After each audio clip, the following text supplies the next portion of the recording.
Welcome to the Travel Agency New Year podcast. I'm your host, Rachel Kay, and I'm a travel agency owner helping travel advisors become the CEO of their business.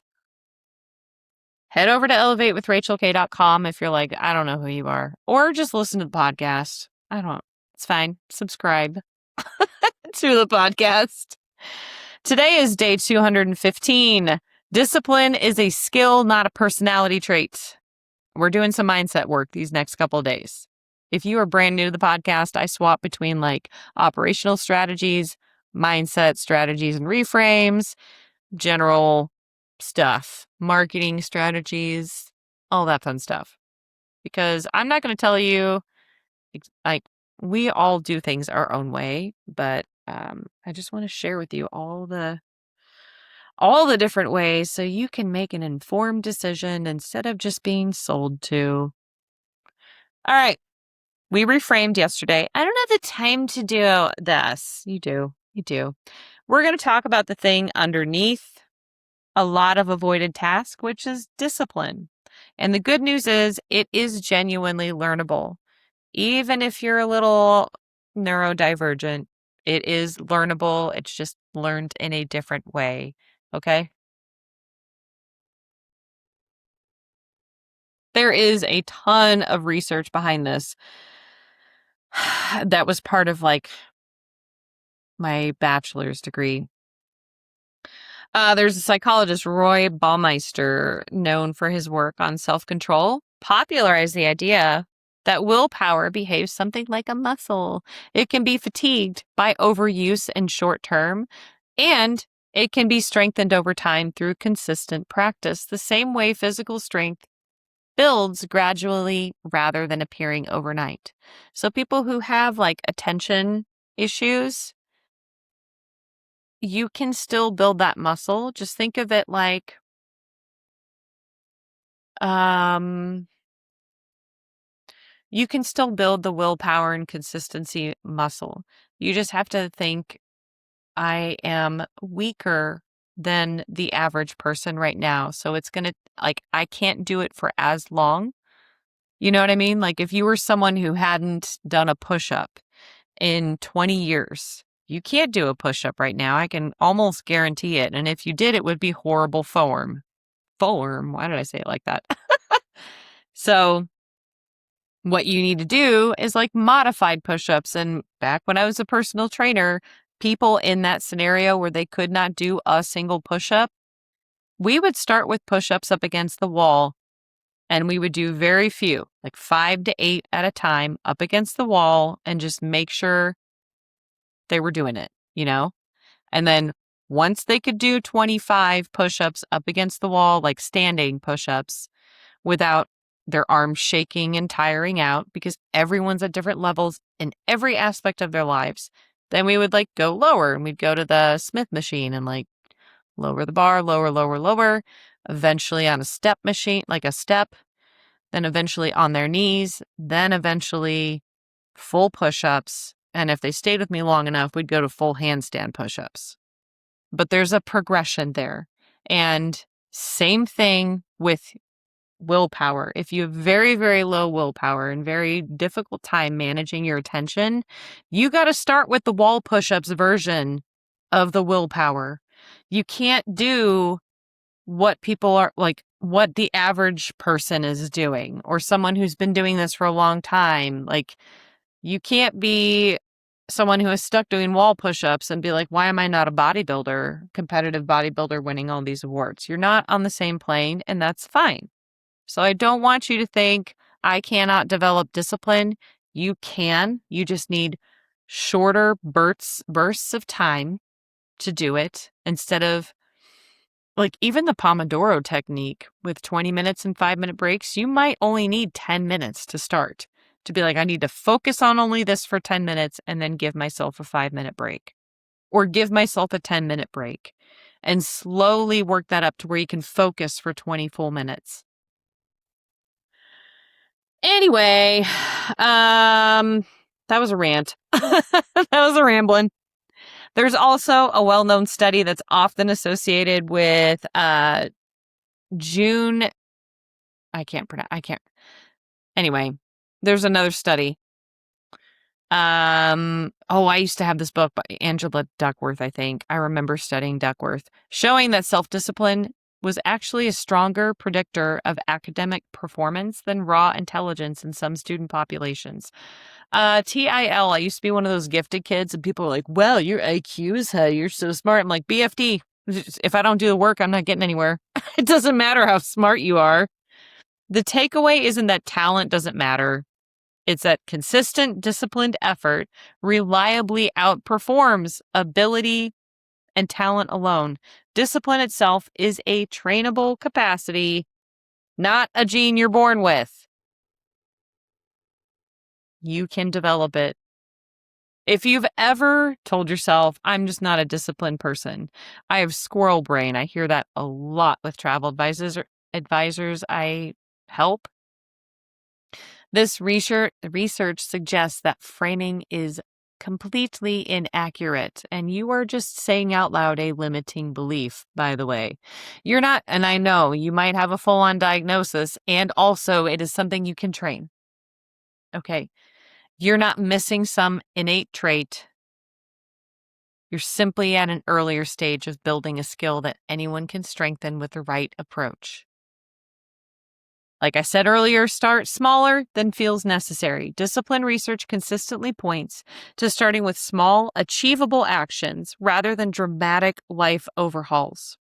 This is why the Success Circle program is 52 weeks long rather than 8 weeks of here's a bunch of shit, good luck.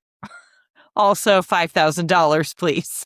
Like, there's a reason why I set up the Success Circle to be 52 weeks. You only get 1 week at a time so that you don't do a complete overhaul. You do the baby steps because I know we all have to strengthen our discipline. If content batching feels overwhelming at first, just do like idea generation for 1 week and nothing else. Small completed actions build the actual muscle faster than large abandoned ones. And I see advisors abandoning things all the time because it's a thing. Like, we get in this weird mood where we're like, my life starts now. And then we like psychotically change everything. And then we instantly get burnt out and we're like, well, this is not sustainable. It's like, I'm going to liken it back to health and fitness. It's like crash dieting. Like, why are you crash dieting in your business? Why do you think you can change your business in 8 weeks or 3 weeks or 4? Like, it is a long-term skill that you need to constantly be focusing on. Just like your diet. Like, you can still have a cookie. You can still have a Snickers bar. I don't care. But if you need to change your overall diet, maybe not have a box of cookies a day. Maybe cut it down to 2/3 of a box for a week or two, and then half a box. You know what I mean?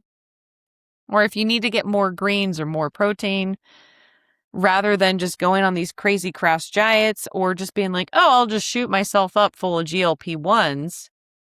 I don't know how I feel about those. They can be helpful, and I think people using them strictly for weight loss is very dangerous if they aren't doing the diet or exercise changes. Not dangerous from a health perspective, but also maybe because it depletes your muscle. We're not talking about that. I'm not a doctor. But you know what I'm saying, like slow baby steps. All right, reduce some friction around the behavior that you want. If you want to make hundreds of thousands or millions as a travel advisor, first of all, are you acting like that version of you right now? Or are you like, oh, I can't act like that. I can't do that. I can't dress like that. I can't have my day like this. Well, then you're never going to get there, A. But research on self-control repeatedly shows that disciplined people often succeed less through raw resistance to temptation and more by structuring their environment to make the desired behavior easier and the undesired one harder. If you say, I need to get off social media, it's eating up all my time, I'm just reading all these crazy threads about drama. The most successful travel advisors aren't on social media all day. They're working. they don't pay attention. They aren't joining every single webinar for every single possible training because they already know this is what I'm doing. None of that's relevant to what I'm doing. So I don't need to do that. And so they structure their environment by not attending everything, by not checking. Some of the like highest performing TAs I've met don't even have social media. Some of them don't even use it. And a lot do. Like newer advisors, you're probably, and depending on your location, you're probably going to need to market on social media. But there are so many that are just like, I've shaped my environment. I have the people that I speak to. I have the people that I work with. I have my method on acquiring my clients. I have my niche and what I have to offer. I've only done training on my niche and what I want to offer. And I don't need to worry about all the other noise. And it takes time to build that environment, especially if you're new to the industry and you're like, well, I don't even know what I want to niche in yet. That's okay. Just be aware. And there have been many times when I was new to the industry, I would like become friends with like colleagues. And I realized very, very quickly, these people are not doing anything but reading about drama in Facebook groups. They make zero money. I cannot have these people in my environment because they're going to bring me down. You are the 5 people you spend the most time with. Okay. All right. But if you keep avoiding filming, that's another one, and you want to do video content, set up your spot in your office. Be your own butler for the future you. Have it ready to go so there is no excuses. And just have it out and have your spot. That's another thing. I mentioned this at the first Unfam retreat. I was like, be your own butler. Be the butler for the future you. It's really nice. You feel like if you take care of the things that you know you're going to enjoy and like find convenient later, it's so nice, by the way. All right. Track the small wins, completing small committed actions and acknowledging it. Even just boop, check in a box. Checkity, check, check, check. Reinforces a neural pathway that supports future discipline. This is why, like, you can have your daily tasks. This is why I say write it down, put it on a sticky note, get a dry erase board, put it on the dry erase board. Like, I used to cross off my wedding groups and I'd be like, it's done. When I was like in crazy mode with weddings, we had 2 big dry erase boards just full of weddings. And it was like, and I did that. So when people would schedule calls and stuff, or email, I could just glance at it instead of being like, let me go into my CRM and see when the final payment date's, because it would just be on the board. And I'd be like, final payment date's this date. But also when it was done, I crossed it off. And once that season or year was over, I'd erase that entire board and be like, ah. But track those small wins. This is part of why the batching systems from earlier in this week, like episodes 2, 10, 11, work so well alongside discipline building, because a completed batch is a visible, trackable win. If you're like, oh, I got all my ideas done. I like to do a checklist every day of no more than 10 tasks if I want to be really detailed. And once I do them, I'm like, cross that mother off. It's done. Go me. Look at me getting stuff done. Sometimes it's only 3 things I have to do.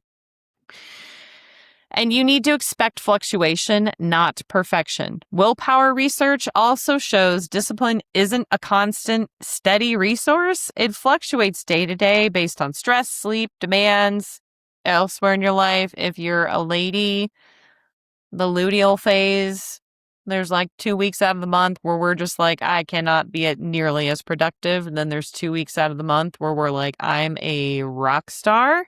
And those fluctuations, I believe, from what I read this book, because I'm not quite there yet. Fast Like a Girl, I think it was. And the doctor who wrote that book, she's like, it carries on into menopause. So if you're menopausal, it's a whole diet thing around your cycle, by the way. Fast Like a Girl. And so you'll have like higher carbs during certain times and lower carbs and higher protein and fats other times to keep your hormones a little more imbalanced or more in balance, not imbalanced, for like the whole perimenopause and menopause stuff. Anyway, so your willpower is not going to be perfect every day. It's not going to be super high. You're not a superstar. Like I said, stress, sleep, any other demands in your life, anything else is going to affect your ability to do everything. I mentioned in yesterday's episode, I'm dealing with a weird health issue and I just got to take it day by day and do the best that I can each day. Yes, I'm working 7 a.m. to sometimes 8 or 9 p.m., but I have a lot of breaks in between in an attempt to keep on the path I want to go on with my businesses and also take care of myself. So a day when discipline feels harder isn't evidence that you've lost the skill, that you're no longer disciplined. You're never going to be good enough. It's evidence that you're a human being. It's worth simply returning to the small, tiny actions of the day. Discipline is not something you either have or you don't have. It's not something you were born with. It's something you build one small repeated action at a time, which connects directly back to every system we've covered this last week. Tomorrow, we're going to bring storytelling back into the picture, specifically how it fits into your content batching system. This is the Travel Agency New Year podcast, day 215. I hope you have a wonderful day, and I'll see you tomorrow.